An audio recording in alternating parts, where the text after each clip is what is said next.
Le code QR est passé au rouge. La femme, derrière le comptoir d'enregistrement, s'est figée. Ses yeux allaient de l'écran à mon visage, puis revenaient à l'écran, comme si elle comparait une photographie à un souvenir. Mon père riait encore de sa propre blague. Celle où il me disait, avec insistance, de ne pas lui faire honte. Puis, un général 4 étoiles est passé, droit devant 3 sénateurs de la République. Il a traversé un hall rempli de gens, qui avaient passé toute leur carrière à essayer de se faire remarquer à Paris, et il m'a salué. La bouche de mon père était encore ouverte. Il n'avait pas encore compris que, cette fois-ci, la blague était sur lui. Je me suis tenue dans des pièces où de vrais coups de feu éclataient, assez près pour sentir le changement de pression dans ma poitrine. J'ai fait des débriefings à des hommes, portant plus d'étoiles sur les épaules que je ne pouvais en compter. Des hommes dont les décisions déplaçaient des bataillons entiers. Mais rien, en 20 ans de service, ne m'avait préparée à me sentir aussi petite, debout devant la grille d'honneur de l'Élysée, à côté de mon propre père. C'était une chaude matinée de début juin. Le genre de journée où l'humidité ne s'est pas encore totalement installée, mais où l'on sent qu'elle attend, tapis juste derrière la brise. Mon uniforme de cérémonie était impeccablement repassé. Mes décorations, parfaitement en ordre. Rien de tape à accent grave l'œil. Rien qui puisse attirer l'attention d'un inconnu, à moins qu'il ne sache exactement ce qu'il regardait. Cela m'allait très bien. Je n'ai jamais eu besoin d'un uniforme pour m'annoncer. Il le fait très bien tout seul, pour les personnes qui savent le déchiffrer. Mon père, Richard Thompson, portait un costume bleu marine, qu'il avait clairement acheté pour l'occasion. Les plis de l'étiquette étaient encore légèrement visibles sur la manche. Il n'arrêtait pas d'ajuster sa cravate, comme si elle l'étouffait, jetant des regards autour de lui. Il fixait les barrières de sécurité et les SUV noirs, tel un homme vérifiant si quelqu'un d'important l'avait déjà remarqué. Ma mère se tenait à ses côtés, vêtue d'une robe bleu pâle. Et mon frère Michael suivait un pas derrière, son téléphone déjà sorti, cherchant le bon angle pour un selfie, avec les grilles du palais présidentiel en arrière-plan. « Ne me fais pas honte là-dedans », a dit mon père. Il ne s'adressait à personne en particulier.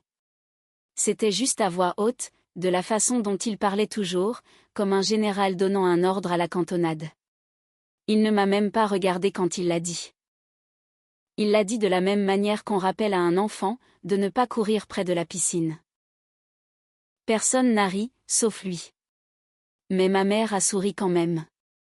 Le genre de sourire résigné, qu'elle avait perfectionné au cours de 30 ans de mariage avec cet homme. Le sourire qui voulait dire « ne rend pas ça plus difficile que ça ne doit l'être ». Michael a reniflé, à moitié amusé, et à moitié sans vraiment écouter.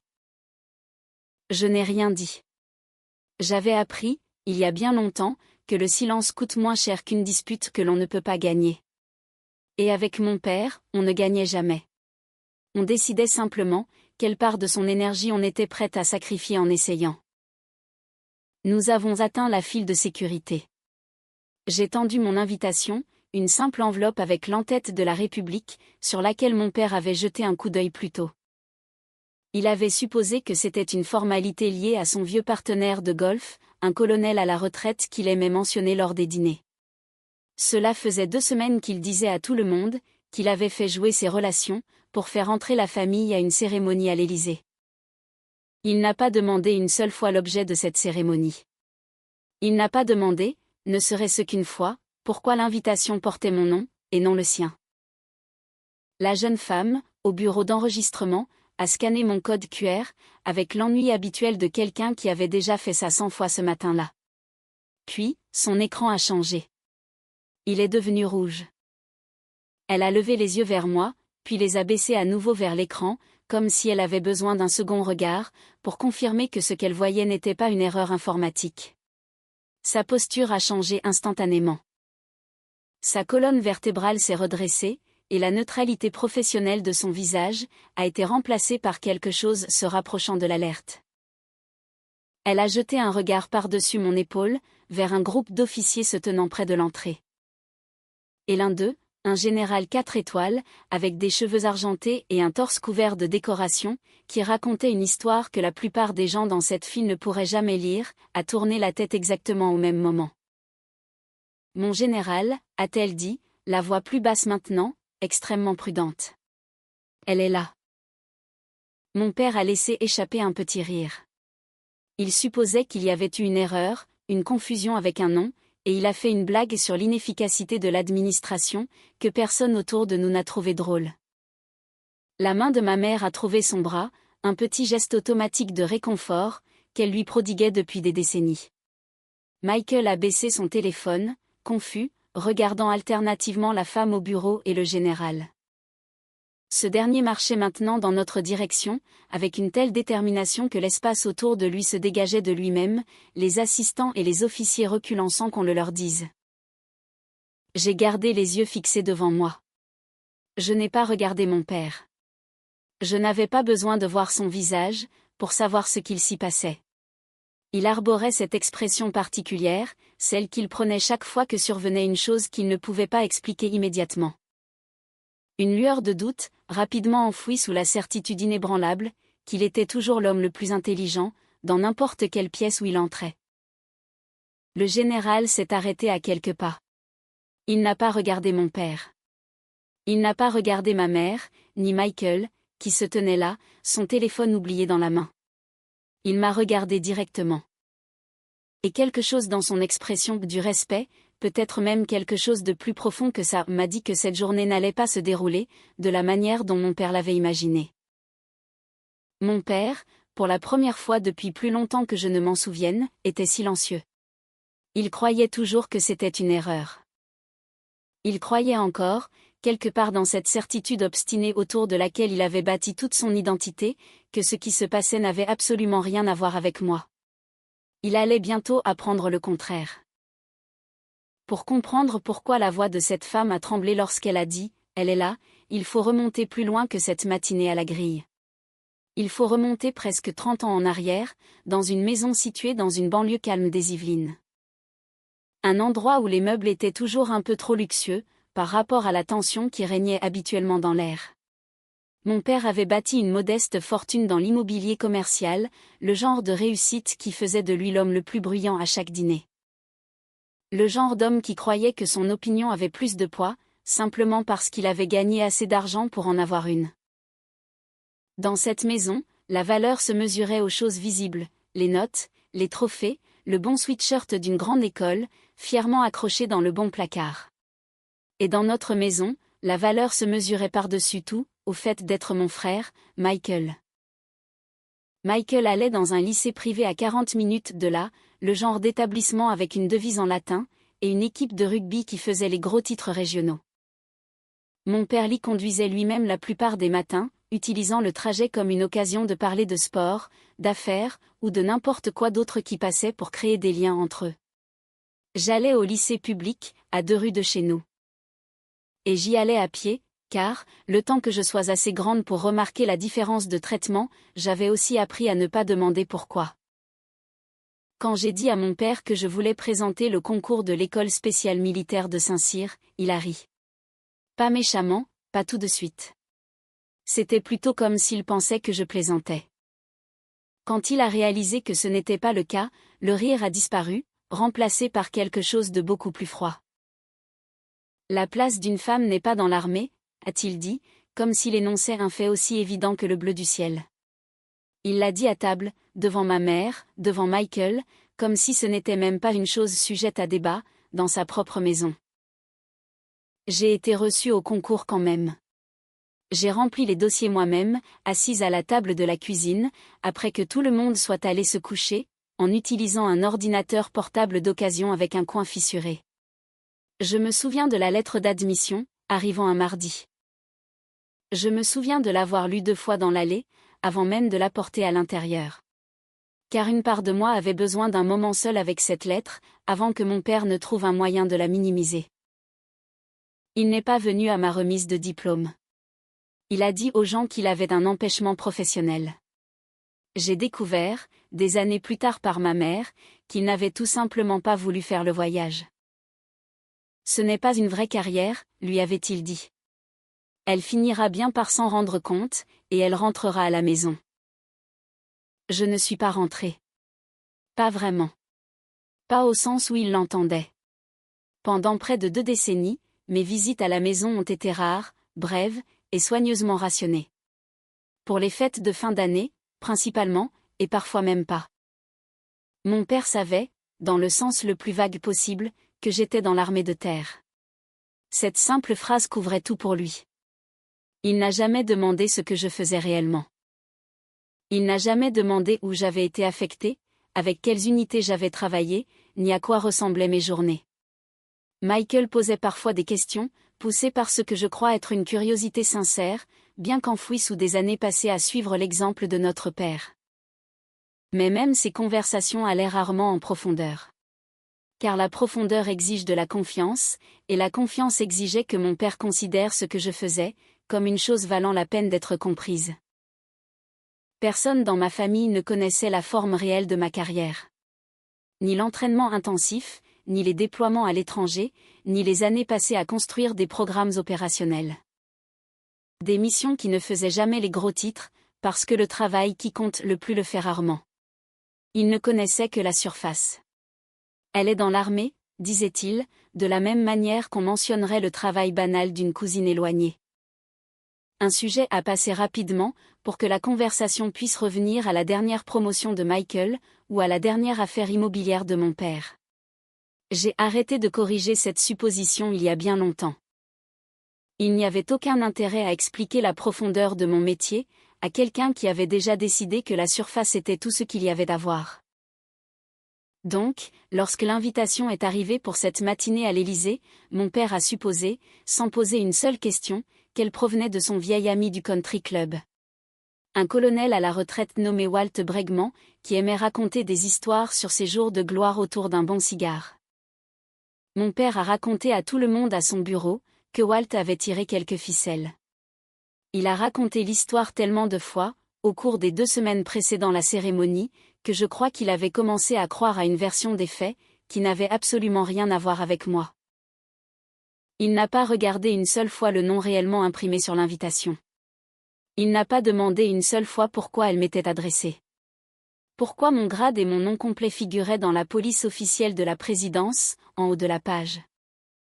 Ni pourquoi les informations de réponse passaient par un bureau de communication gouvernementale, plutôt que par l'ancienne adresse email de Walt. Il a simplement supposé, de la façon dont il l'avait toujours fait, que peu importe ce qui comptait dans une pièce, il en était la raison principale. Ce matin-là, debout à la grille d'honneur, en regardant le visage de cette jeune femme changer de couleur, plus vite que le ciel avant un orage, j'ai compris qu'il allait se passer quelque chose, auquel mon père n'était pas préparé. J'avais passé des années à apprendre à lire une pièce, comme on lit un terrain d'opération. Cherchant ce qui change, avant que quiconque ne remarque le moindre mouvement. Je l'ai vu dans la posture des officiers près de l'entrée. Je l'ai vu dans la façon dont les conversations se sont suspendues, juste un instant, tandis que les regards se tournaient vers notre petit groupe, au point de contrôle. Un officier supérieur a commencé à marcher vers nous. Sa foulée était délibérée, sans hâte, le genre de démarche qui appartient à un homme, qui n'a jamais eu à s'expliquer devant qui que ce soit dans cette cour.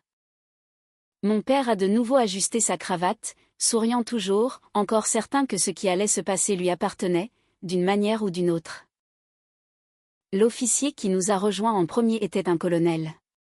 Un homme dans la cinquantaine, avec le genre de prestance qui ne vient qu'après des décennies passées à être la personne vers qui les autres se tournent, pour obtenir des directives claires.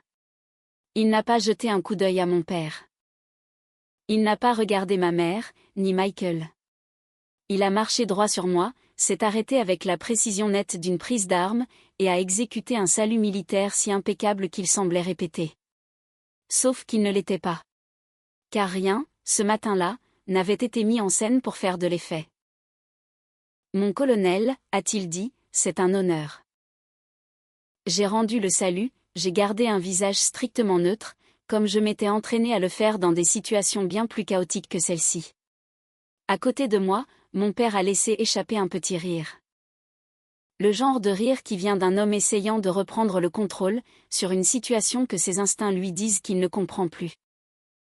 J'imagine qu'il salue tous ceux qui passent cette grille, a-t-il dit, assez fort pour que les personnes à proximité puissent l'entendre, comme s'il avait besoin de témoins pour valider sa propre explication.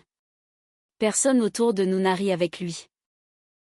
Quelques minutes plus tard, un général de brigade s'est approché, puis un général de division peu de temps après.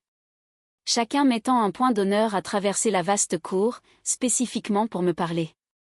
Chacun s'adressant à moi par mon nom, avec une formalité qui n'avait rien de désinvolte. Il ne m'appelait pas Léa. Il m'appelait Colonel Thompson. Et chaque fois qu'il le disait, je regardais les traits de mon père se crisper très légèrement. De la même façon que l'expression d'un homme change, quand il réalise que le sol sous ses pieds s'est dérobé, et qu'on ne l'a pas consulté à ce sujet. Michael s'est penché vers moi, sa voix tombant à un murmure que moi seul pouvais entendre. « Qui sont ces gens, exactement ?» Je n'ai pas répondu tout de suite. Je n'essayais pas d'en faire un drame. Je ne savais simplement pas comment résumer 20 ans de ma vie en une seule phrase, qui tiendrait dans une file d'attente de sécurité à l'Élysée. Alors, j'ai dit la seule chose vraie pour laquelle j'avais le temps. Des gens avec qui j'ai travaillé. Ce n'était pas une explication. Ce n'était pas censé l'être, mais c'était bien plus que ce que mon père n'avait jamais demandé, en 2 décennies. Et le fait que Michael l'ait demandé, quelques minutes seulement après avoir observé quelques saluts, m'en disait long sur la différence de caractère entre mon frère et mon père. Même s'ils avaient été élevés sous le même toit, avec les mêmes règles. Je suis resté calme tout au long de la scène. Je ne me suis pas pavané, je n'ai pas fait le spectacle pour la prise de conscience grandissante, qui se propageait comme une onde au sein de ma famille. Il y a un type de silence particulier, qui vient du fait d'avoir passé toute sa carrière à être sous-estimé par des gens, qui comptaient beaucoup moins que ce que vous aviez besoin qu'ils croient. J'avais forgé ce silence comme une véritable armure, et il tenait bon à présent, de la même façon qu'il avait tenu dans des salles de crise et des postes de commandement, bien moins raffinés que cette cour parisienne. Mon père, cependant, s'effondrait à petit feu. Je l'ai regardé essayer de retrouver ses appuis, redressant nerveusement sa veste, s'éclaircissant la gorge, jetant un coup d'œil vers ma mère, comme si elle pouvait avoir une explication qui lui échappait. Elle n'en avait pas. Elle avait l'air aussi perdue que lui, bien que quelque chose dans son expression fût différent. C'était plus calme, comme si elle commençait à comprendre une vérité, qu'elle soupçonnait depuis des années, mais qu'elle ne s'était jamais permis d'examiner de trop près.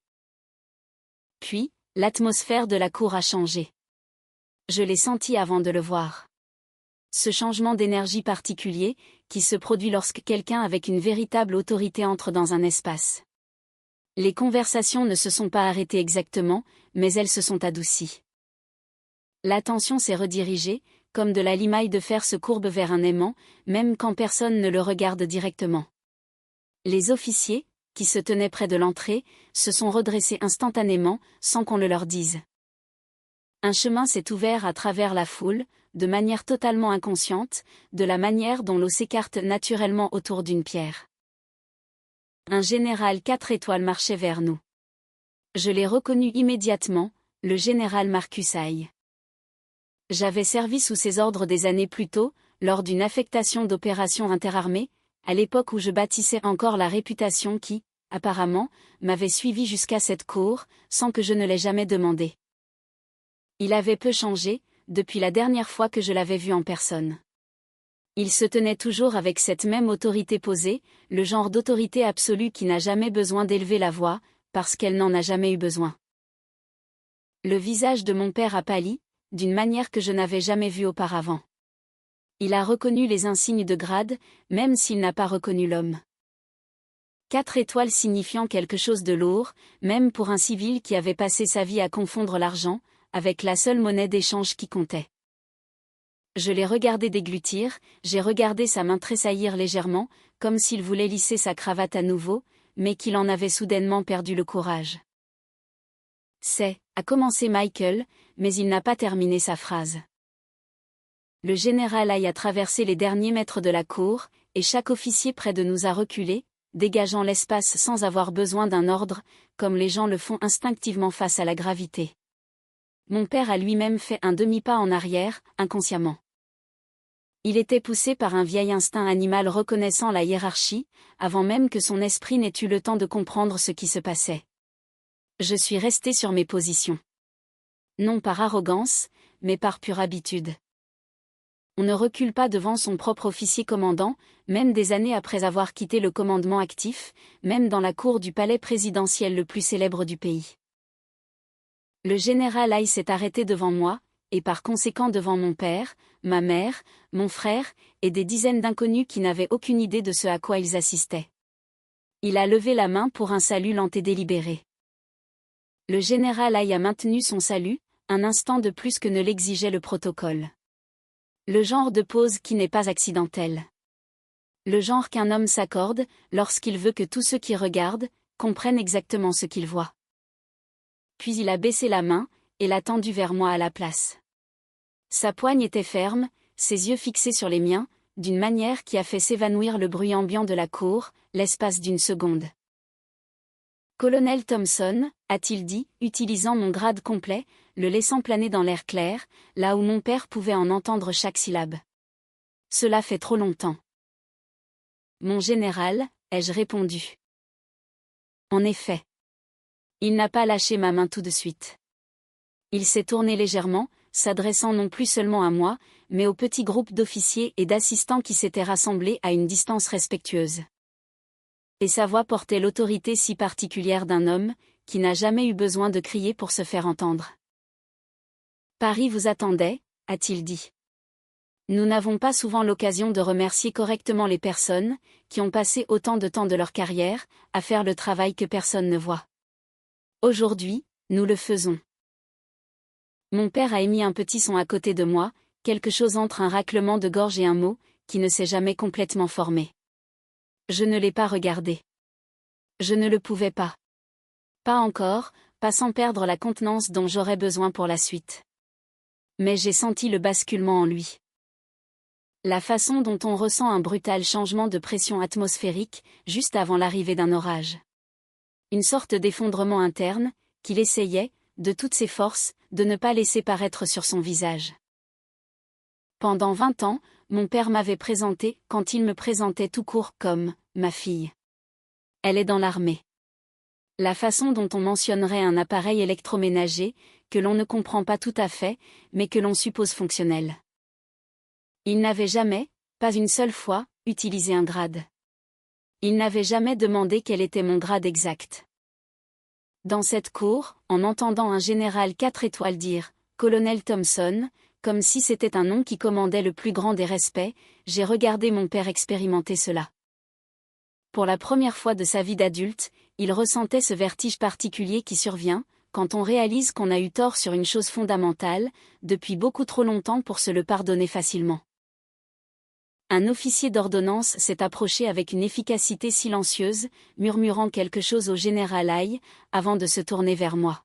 « Mon colonel, ils sont prêts à vous recevoir dans la salle des fêtes, si vous voulez bien me suivre. » J'ai hoché la tête, et le général Haï a reculé, pour laisser l'officier me guider vers l'avant.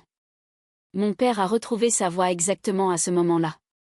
Il s'est avancé lui-même, la main à demi levée, comme s'il allait attraper mon bras. De la même manière dont il attrapait l'épaule de Michael sur les photos de famille. « Je suis son père », a-t-il dit à l'officier, sa voix portant une note que je n'avais jamais entendue chez lui auparavant. Quelque chose de presque suppliant, maladroitement déguisé en autorité. Nous devrions pouvoir l'accompagner. L'expression de l'officier n'a pas changé. Ce n'était pas méchant, juste professionnellement inflexible. La neutralité étudiée de quelqu'un qui gère exactement ce genre de demande tous les jours, et qui a appris à y répondre de la même façon à chaque fois. Je suis navré, monsieur. Seules les personnes décorées sont autorisées au-delà de ce point. La main de ma mère a de nouveau trouvé le bras de mon père. Ce même geste automatique, bien que cette fois-ci, il ne sembla pas tant chercher à le rassurer, qu'à le maintenir en place. Michael restait parfaitement immobile, observant toute la scène avec une expression que je n'arrivais pas vraiment à lire. Quelque chose entre le choc brutal et le début d'une profonde compréhension. Aujourd'hui, Elle est notre invitée d'honneur, a ajouté l'officier avec douceur, les mots atterrissant avec beaucoup plus de poids qu'il ne l'avait probablement voulu. Je me suis alors tournée pour regarder mon père. Juste une fois, juste assez longtemps pour voir son visage pleinement. Je m'étais attendue à de la colère. J'avais construit, dans mon esprit, une version de lui sur des décennies, qui répondait toujours par la colère lorsqu'il était défié. La même colère qui avait conclu chaque désaccord, à chaque repas de famille de mon enfance. Mais ce n'était pas de la colère. C'était quelque chose de plus proche du deuil. Ce chagrin si particulier, qui consiste à regarder une version de sa propre vie refermer doucement une porte derrière elle, alors que l'on se tient toujours du mauvais côté. Je ne lui ai rien dit. Je n'y étais pas prête. 20 ans de silence ne se dissolvent pas sur les pavés d'une cour, juste parce qu'un général a prononcé votre nom avec respect. J'ai suivi l'officier vers l'entrée, laissant ma mère, Michael, et mon père, plantés près du point de contrôle de sécurité. Attendant, tels des invités à une fête, sans avoir réalisé qu'ils n'en étaient que des éléments totalement périphériques. Je pouvais sentir le regard de mon père peser sur mon dos, pendant toute la marche. Et pour la première fois de ma vie, j'ai compris ce qu'il a dû ressentir, en se tenant quelque part, et en n'étant pas la personne la plus importante de la pièce. C'était un sentiment qu'il avait évité de toutes ses forces, construisant toute son identité autour de cet évitement. Et maintenant, dans le lieu le plus prestigieux de France, là où l'importance de chacun est mesurée avec la plus grande précision, il n'avait pas d'autre choix que de s'y confronter. Les lourdes portes de l'Élysée se sont ouvertes devant moi, hautes, claires, et d'apparence plus imposante que je ne l'avais imaginé. Bien que je suppose que chaque porte a l'air plus lourde, quand on sait pertinemment ce qui attend de l'autre côté. J'ai jeté un dernier coup d'œil en arrière, avant de franchir le seuil. Pas pour le bénéfice de mon père, pas vraiment, mais parce qu'une vieille habitude, ancrée en moi, voulait encore vérifier s'il me regardait. Il se tenait parfaitement immobile près du point de contrôle. Sa veste était légèrement de travers, là où il l'avait réajustée trop de fois, et son visage exprimait une émotion pour laquelle je n'avais pas encore de nom. À côté de lui, ma mère paraissait plus petite que dans tous mes souvenirs de ces dernières années. Et Michael avait rangé son téléphone dans sa poche, n'étant soudainement plus du tout intéressé par les photos. Je me suis retournée vers les portes, et je les ai franchies. J'entrais dans une pièce remplie de gens, qui avaient passé des années à attendre de pouvoir dire merci, à une version de moi-même, que ma propre famille n'avait jamais pris la peine de rencontrer. La salle des fêtes était bien plus vaste que n'importe quelle photographie ne l'avait jamais laissé paraître. Le plafond était assez haut pour engloutir le son, et les somptueuses moulures dorées accrochaient la lumière de 3 énormes lustres en cristal, qui devaient être suspendus là, depuis bien avant que l'un d'entre nous, dans cette pièce, ne soit né. Des rangées de chaises faisaient face à une petite estrade, avec un pupitre portant les armoiries de la République, un emblème que j'avais vu 100 fois sur des documents officiels, mais jamais une seule fois en personne, en m'en tenant aussi près. J'ai trouvé ma place, parmi une poignée d'autres officiers mis à l'honneur ce jour-là. Et pendant un instant, je me suis simplement laissé respirer. Je me suis permis de ressentir la gravité si particulière d'une pièce, construite spécifiquement pour supporter ce genre de poids historique. Mon père était assis quelque part dans la section des invités, plusieurs rangées derrière moi. Assez près pour que, si je tournais la tête au bon angle, je puisse probablement trouver son visage dans la foule. Je ne me suis pas retournée. J'ai gardé les yeux fixés droit devant, avec cette même discipline de fer, qui m'avait porté à travers des réunions d'état-major, où le moindre tressaillement d'expression pouvait coûter plus cher, que quiconque dans cette cérémonie ne le comprendrait jamais. Le programme a commencé de la manière dont ces événements protocolaires commencent toujours. Quelques mots d'ouverture, un discours solennel, une garde républicaine présentant le drapeau, avec ce genre de précision millimétrée, qui ne cesse jamais de me donner des frissons, peu importe le nombre de fois où j'y ai assisté. Puis, le maître de cérémonie s'est avancé vers le pupitre, et a commencé à lire les noms. Le mien est arrivé plus tôt que je ne l'espérais. Ma photographie est apparue sur le grand écran, placé derrière la scène. Un portrait officiel pris des années plus tôt, mon expression soigneusement neutre, de la manière dont l'armée vous apprend à être neutre, pour exactement ce genre de dossier. La voix de l'orateur a résonné à travers la majestueuse pièce, énumérant, non pas le genre d'exploits qui font la une des journaux, aucune fusillade dramatique, aucun sauvetage digne d'un film, mais quelque chose de plus discret, et, à sa manière, de beaucoup plus difficile à bâtir. Des années de programmes de commandement que j'avais aidé à concevoir, et qui avaient façonné la manière dont des unités entières s'entraînaient, et se préparaient au combat. Des décisions cruciales, prises dans des pièces isolées où personne ne regardait. Des choix dont la seule récompense était de savoir si les soldats sous mon commandement rentraient chez eux sains et saufs, grâce à des stratégies que j'avais mises en place, des mois avant que quiconque n'ait besoin de les éprouver sur le terrain. La salle s'est levée, comme un seul homme.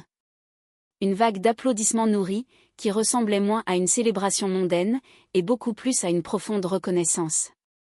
Le type spécifique de respect, fermement réservé à un travail acharné, qui ne demande rien en retour. Si ce n'est d'être vu, un jour, par les personnes qui comprennent le prix qu'il a coûté. Je n'ai pas regardé mon père pendant les applaudissements. Je n'en avais pas besoin. Je pouvais sentir, d'une manière indéfinissable, l'immobilité accablante d'un homme en train de recalculer tout ce qu'il croyait savoir. Il se souvenait, je crois, de tous ces appels téléphoniques auxquels il n'avait jamais daigné répondre. Ceux où j'appelais à la maison pendant une rare période de permission, et où il me disait, expéditif, qu'il était au milieu de quelque chose. Toujours quelque chose. Une partie de golf, un dîner avec un client, une réunion qui, jurait-il, ne pouvait absolument pas attendre. Il se souvenait de ces week-ends de permission, que j'avais passés assise seule dans ma chambre d'enfant, parce qu'il avait fait d'autres projets. Des projets qui n'avaient jamais, pas une seule fois, envisagé de se réorganiser, autour de la fille qui avait pris un vol pour rentrer chez elle, avec une permission de 48 heures, juste pour voir des visages qui levaient à peine les yeux de leur propre vie. Il se souvenait de chaque promotion que j'avais durement gagnée, et sur lesquelles il n'avait posé aucune question. De chaque brevet que j'avais envoyé par la poste, et qui finissait au fond d'un tiroir, au lieu d'être fièrement affiché sur un mur. De chaque victoire silencieuse, qui avait traversé notre famille sans laisser la moindre trace sur lui. Parce qu'il n'avait jamais, ne serait-ce qu'une minute, fait de la place pour mes victoires à moi. Je me suis avancé vers le pupitre quand mon tour est arrivé, ajustant le microphone avec une assurance et une stabilité, que j'avais longuement pratiquée dans des circonstances bien pires que celle-ci. Je n'avais pas de discours préparé. Pas vraiment. Juste quelques phrases, que j'avais retournées dans mon esprit la nuit précédente. De la même façon qu'on retourne prudemment une pierre, pour voir ce qui se cache en dessous. Je n'ai pas mentionné mon père. Je veux être tout à fait honnête à ce sujet, car il existe forcément une version de cette histoire, où la fille utilise la tribune pour régler ses comptes. Où le discours devient un jugement public, implacable, visant directement l'homme qui a toujours douté d'elle. Mais ce moment solennel n'était pas fait pour ça. Et ce n'était pas la personne que je voulais être, en me tenant à ce pupitre présidentiel. À la place, j'ai dit quelque chose de beaucoup plus simple. Quelque chose qui m'avait pris 20 ans, et des pièces bien moins confortables que celle-ci, pour le comprendre dans son entièreté. Le caractère se forge en silence, ai-je dit, ma voix portant plus loin que je ne l'espérais, dans une salle d'une telle envergure. Bien avant que quiconque n'applaudisse, bien avant que quiconque ne regarde, vous apprenez qui vous êtes véritablement, dans les espaces que personne ne voit. Et si vous êtes assez patient, et assez obstiné, la vérité de ce travail finit toujours par trouver son chemin vers la lumière. Je n'ai pas développé davantage. Je n'en avais pas le besoin. L'assemblée a applaudi à nouveau, de façon chaleureuse et prolongée. Et je me suis éloignée du pupitre, me sentant soudainement plus légère, que je ne l'avais été depuis des années. Comme si j'avais enfin posé un fardeau, que je portais depuis toujours, sans avoir pleinement conscience de son poids écrasant. Quand je me suis enfin permis de regarder vers la section des invités, j'ai trouvé le visage de mon père, perdu parmi les rangées d'inconnus. Il ne regardait pas la scène, comme tous les autres invités le faisaient. Il regardait fixement vers le bas, la tête légèrement inclinée, les mains sagement croisées sur ses genoux. C'était une posture de vaincu, que je n'avais jamais vue chez lui de toute ma vie. Richard Thompson, l'homme le plus bruyant à chaque dîner, l'homme qui comblait chaque silence avec sa propre opinion, que quelqu'un l'ait demandé ou non, était assis là. Parfaitement immobile, et parfaitement silencieux, dans une pièce où, pour la toute première fois, il comprenait avec exactitude à quel point sa voix était, en réalité, insignifiante. Ma mère était assise à côté de lui, sa main reposant avec légèreté sur son bras. Bien que, cette fois-ci, ce geste ne ressemblât en rien à l'assurance automatique que je l'avais vu lui offrir pendant 30 ans. Cela ressemblait à quelque chose de beaucoup plus proche de la compassion. Le genre de réconfort que l'on offre à quelqu'un, qui est enfin arrivé à une conclusion douloureuse, mais profondément vraie. Je suis retournée à ma place alors que la cérémonie continuait autour de moi. Le nom suivant a été appelé, le portrait suivant est apparu sur l'écran. Mais quelque chose dans cette immense salle avait irrémédiablement changé pour moi, personnellement. Un vieux fardeau prenait enfin une forme que je pouvais identifier, et que je pourrais peut-être, à terme, déposer pour de bon. 20 ans de silence pesant, entre mon père et moi, venaient tout juste d'obtenir une réponse claire. Non par une dispute éclatante, non par une accusation amère, mais par le fait simple, pur et indéniable d'une vie, sur laquelle il n'avait jamais pris la peine de s'interroger. Une vie désormais étalée à la vue de tous, dans les ors d'un palais, où il ne s'attendait absolument pas à la voir briller. Une fois la cérémonie terminée, la salle des fêtes s'est dissoute dans cette forme si particulière de chaos organisé, qui suit invariablement chaque grand événement officiel à Paris. De petits groupes de personnes se formaient et se reformaient, des poignées de main étaient échangées en succession rapide. Des cartes de visite passaient de main en main, avec l'efficacité redoutable de personnes, qui comprenaient exactement à quel point une fenêtre d'opportunité, comme celle-ci, était en réalité extrêmement courte. Je me suis retrouvée entourée, presque immédiatement. Des collègues que je n'avais pas vus depuis des années, des officiers avec qui je m'étais entraînée sans relâche, et même un sous-secrétaire d'État, que j'ai reconnu suite à des réunions de crise, que j'avais animées une décennie plus tôt. Tous voulaient un instant, une poignée de main, un mot sincère de remerciement pour un travail, dont la plupart d'entre eux ne connaissaient pourtant que les grandes lignes. Mon père, lui, se tenait à quelques mètres de là, près du bord de la foule. Il était figé dans ce genre d'immobilité frappante, qui s'empare d'un homme ayant passé toute sa vie à être le centre absolu de chaque pièce, et qui vient tout à coup de découvrir, avec violence, ce que l'on ressent quand on est traité comme un simple meuble. Personne ne l'a approché. Personne n'a demandé qui il était. Pour la première fois de son existence d'adulte, Richard Thompson n'était qu'un étranger anonyme, se tenant à proximité de quelque chose d'important. Non reconnu, inutile. Et je suis convaincu que cette violente découverte l'a blessé, d'une manière qu'aucune dispute entre nous n'aurait jamais pu le faire. Je l'ai observé depuis l'autre bout de la pièce, pendant qu'un colonel, avec qui j'avais servi sur une base de l'OTAN en Allemagne, racontait une anecdote sur un exercice d'entraînement qui avait mal tourné. Et je me suis retrouvé, bien malgré moi, incapable de me concentrer pleinement sur la conversation. Mon attention ne cessait de dériver vers le visage de mon père, vers cette expression inédite qu'il arborait. Quelque chose que je n'avais jamais vu sur lui auparavant.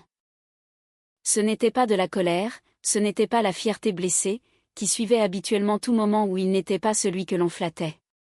C'était quelque chose de beaucoup plus silencieux, quelque chose qui ressemblait presque à un profond chagrin.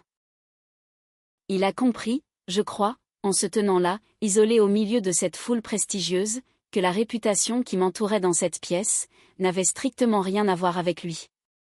Elle ne s'était pas construite sur son nom de famille, sur son argent, ou sur son vaste réseau de relations. Toutes ces choses superficielles, qu'il avait passé sa vie entière à considérer, comme la seule monnaie d'échange qui comptait réellement. Ma carrière s'était construite entièrement sans lui. Dans des salles d'état-major où il n'était jamais entré, à travers de longues années sur lesquelles il n'avait jamais posé de questions. Elle avait été forgée par une version de sa fille, qu'il n'avait jamais fait le moindre effort pour connaître réellement. Je l'ai vu commencer à se diriger vers moi, faisant quelques pas hésitants à travers la foule distinguée. Sa main était à moitié levée, comme s'il essayait d'attirer timidement mon attention, sans oser attirer l'attention sur lui-même. Une posture incroyablement inhabituelle pour un homme, qui avait passé toute sa vie à faire exactement l'inverse. Mais, avant qu'il ne puisse m'atteindre, une assistante du protocole a touché doucement mon coude.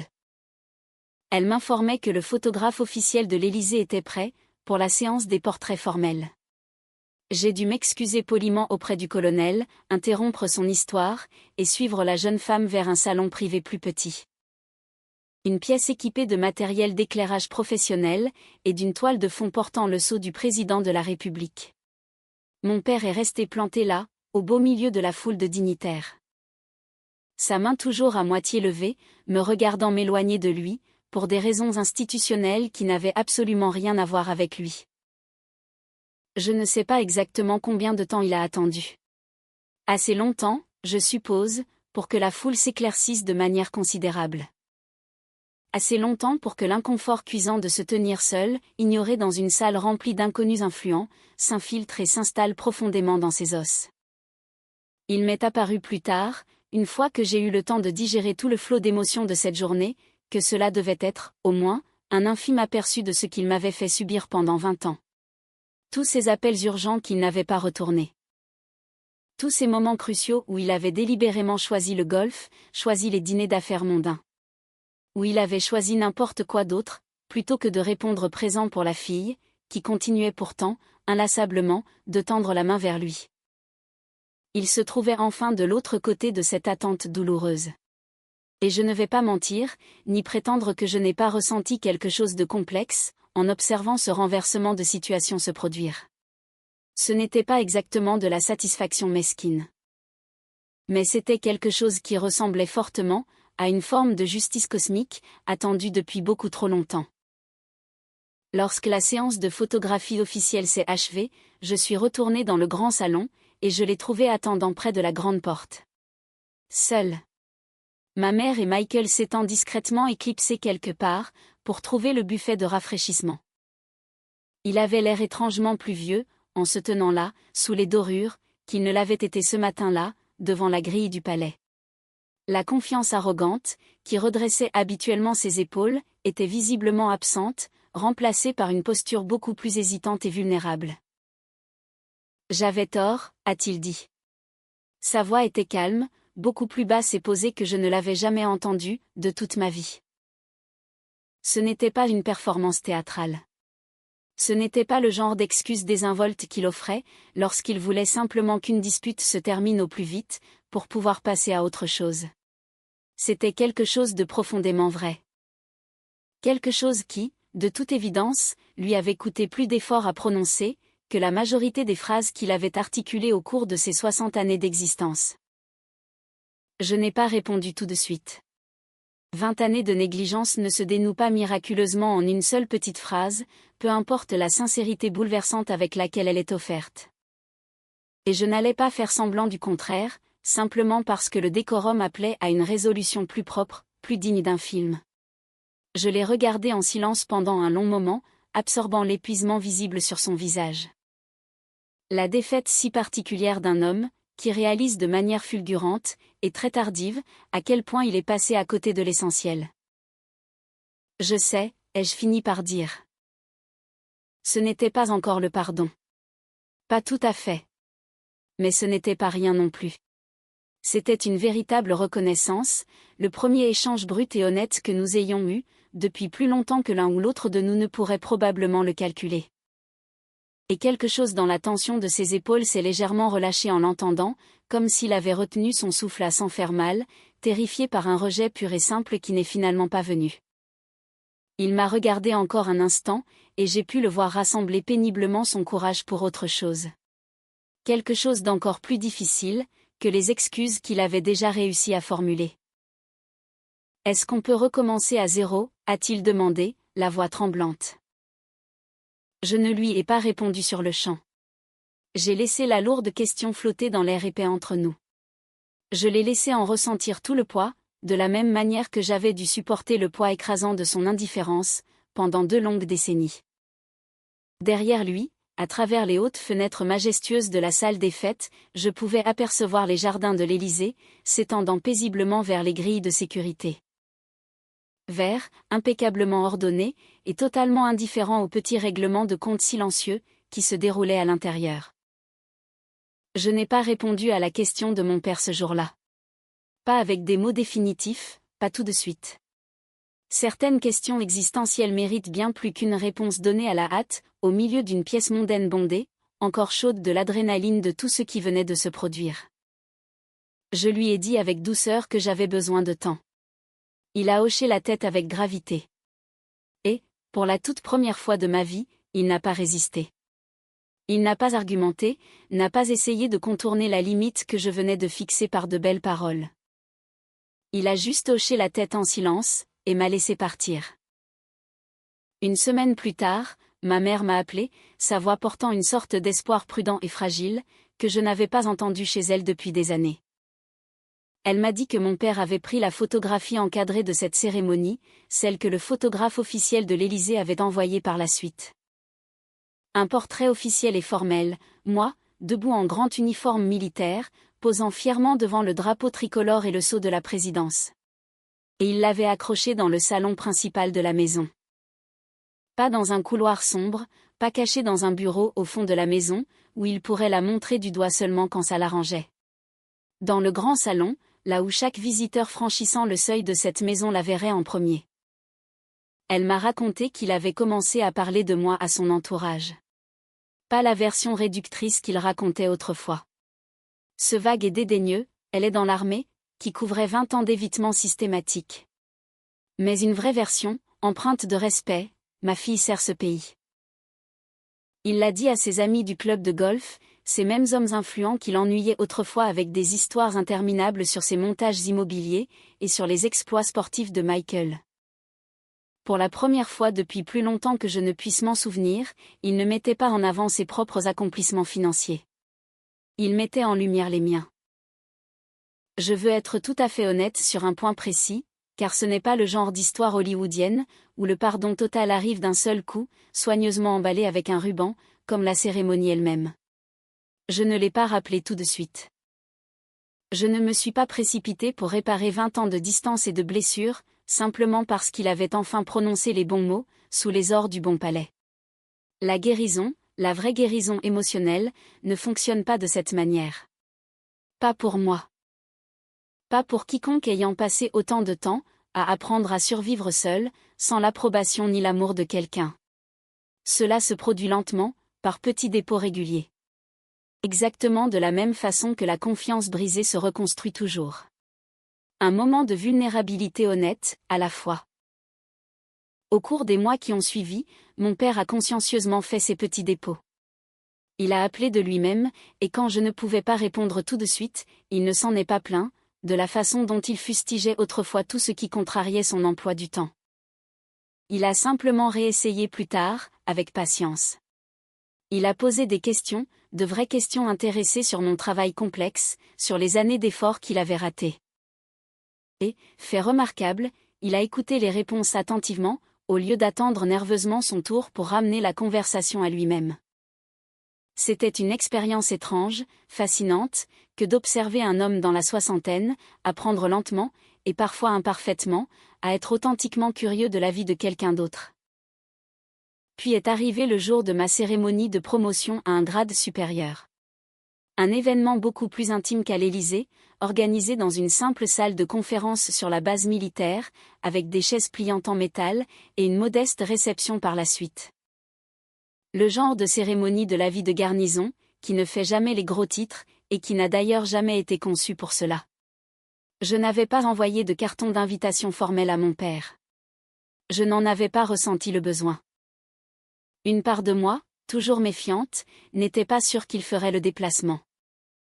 Je n'étais toujours pas sûre que cette nouvelle version améliorée de lui-même tiendrait le coup, loin de la gravité historique d'un endroit comme le palais présidentiel, où le poids des institutions avait forcé sur lui une sorte d'humilité, qu'il n'aurait peut-être pas choisi de son plein gré dans des circonstances ordinaires.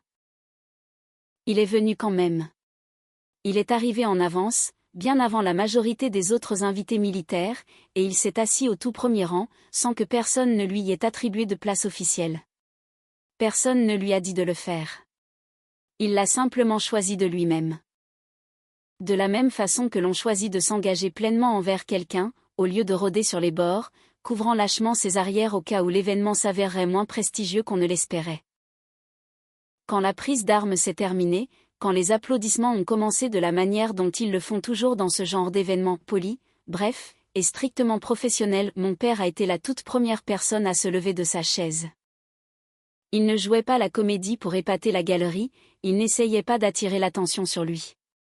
Il se tenait juste debout, applaudissant à tout rompre.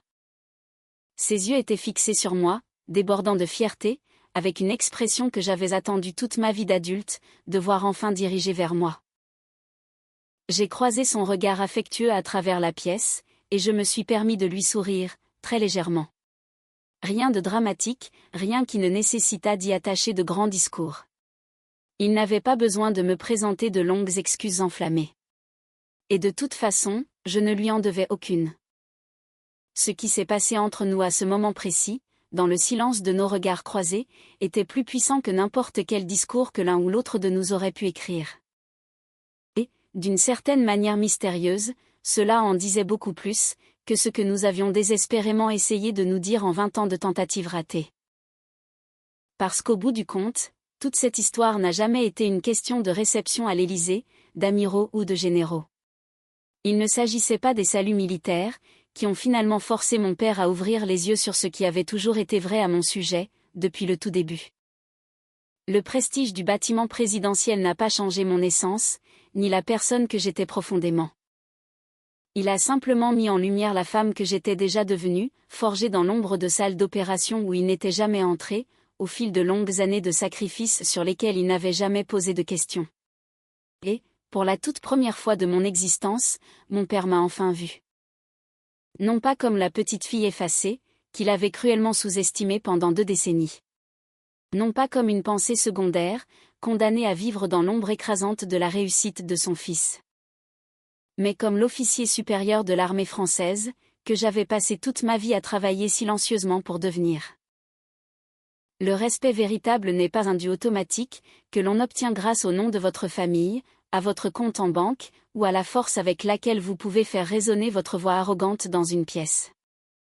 C'est un joyau rare qui se gagne lentement, à la sueur de son front, dans les espaces sombres que personne ne regarde.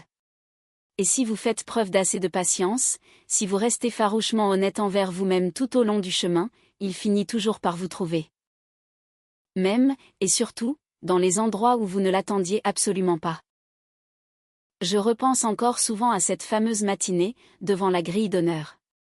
À la voix de mon père, me disant avec condescendance de ne pas lui faire honte devant les huiles.